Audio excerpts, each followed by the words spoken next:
Je conduis la liste Un nouveau souffle pour Villeneuve-le-Roi. Nous sommes tout simplement des citoyens engagés dans la vie locale, économique et associative. La plupart d'entre nous n'ont aucune appartenance partisane et nous voulons agir pour notre ville. Nous regardons autour de nous comme tous les Villeneuvois. Nous constatons la dégradation de la ville, l'état des routes, des trottoirs, la fermeture des commerces, des entreprises, la dilution du lien humain qui faisait le charme et l'identité de Villeneuve-le-Roi. Et nous croyons profondément qu'il faut proposer un nouveau souffle pour donner une nouvelle dynamique à Villeneuve-le-Roi. C'est le projet que nous portons avec la liste que je conduis. Les impôts sont trop élevés à Villeneuve-le-Roi. La pression fiscale y est la plus importante de toutes les communes du Val-de-Marne. Le prix de l'eau, taxé par la commune, est le plus élevé de toutes les communes de la région Île-de-France. Tout ça est excessif, pèse sur le budget des familles. Il faut donc faire un geste de pouvoir d'achat. Et parallèlement, une bonne partie de l'argent public versé à la commune de Villeneuve-le-Roi est dilapidé en communication, en réception, en train de vie de la municipalité. Tout ça représente 1,8 million d'euros, le tiers du produit de la taxe d'habitation. Il faut donc tout simplement faire des efforts d'ailleurs indolores pour les Villeneuvois puisqu'ils n'impacteront pas le service public, un peu moins de papier dans les boîtes aux lettres, un peu moins de réception, la suppression des voitures de fonction ne changera rien à la réalité du service rendu aux Villeneuvois, au contraire. Et donc nous proposons de réduire ces dépenses de moitié. 900 000 euros sont ainsi économisés, 500 000 euros seront rendus dès 2014 aux Villeneuvois et les 400 000 euros restants serviront à améliorer les services dans les écoles, dans les centres de loisirs et en direction des personnes âgées. Nous souhaitons donner la priorité à une ville plus sûre parce que c'est l'un des premiers droits citoyens.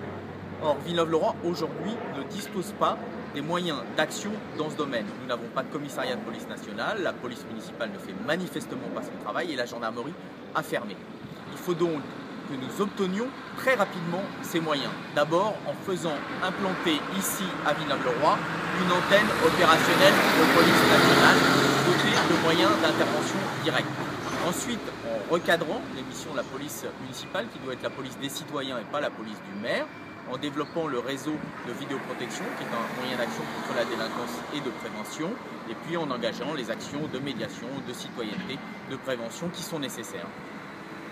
Nous souhaitons donner la priorité à une ville plus belle, plus agréable à vivre.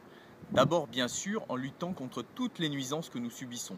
Les nuisances aériennes, évidemment, en revenant au plafond de 200 000 mouvements aériens maximum par an, mais également les nuisances liées aux voies ferrées, aux poids lourds, au trafic sur le pont de Villeneuve-Saint-Georges, aux inondations également en cas de gros orages. Et puis nous souhaitons embellir nos quartiers.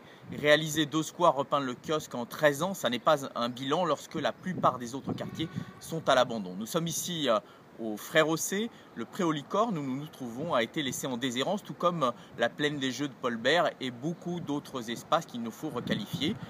Nous voulons réaliser des squares dans la plupart des quartiers de la ville, tout simplement pour y rendre la beauté, l'agréable qualité de la vie à laquelle nous avons droit.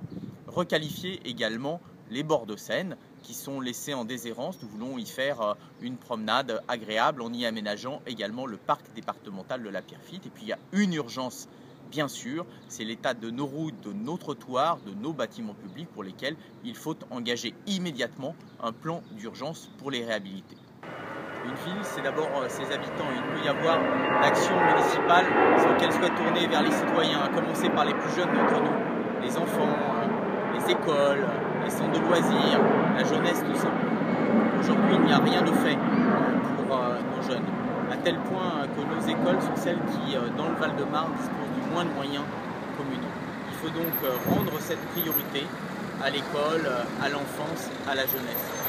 Il faut également appuyer, soutenir l'action des bénévoles associatifs, créer une maison des associations, c'est en tout cas ce que nous proposons, aider de façon plus forte tout ce qui fait la vie locale, tout ce qui crée le lien humain entre les citoyens, tout ce qui différencie tout simplement une ville qui vit et une cité dortoir.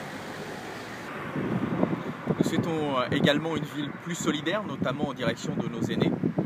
La ville, les citoyens doivent être regroupés autour d'eux, les accompagner dans toutes les phases de la retraite, jusqu'à la dépendance.